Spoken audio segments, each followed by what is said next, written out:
সাথে পরিচয় আছে অবশ্যই।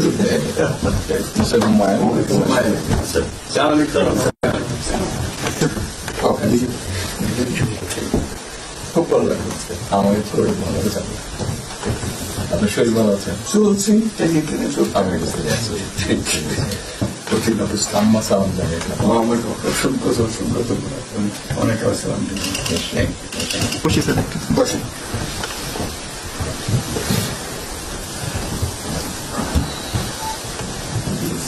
আবহাওয়াটা খুব ভালো আছে, কয়েকদিন আমরা আছি লন্ডনে এরকম একটা এরকম পাওয়া দুপুর নাগাদ বলে আরেকটু গরম হবে, টেম্পারেচার আরেকটু বাড়ে। খুবই এনজয় করতাম, সামনে পার্ক, সুবিধা। আপনি গিয়েছিলেন? জিনিস খুব ভালো, এখানে হাঁটার অনেক জায়গা, হাঁটার অনেক। আমি আমার এলাকাতে বগুড়াতে একটা জায়গা বানিয়েছি, রোডস এর একটা জায়গা ছিল, আমি একদিন গতকালকে ডাকলাম, ওখানে যে হেড ছিল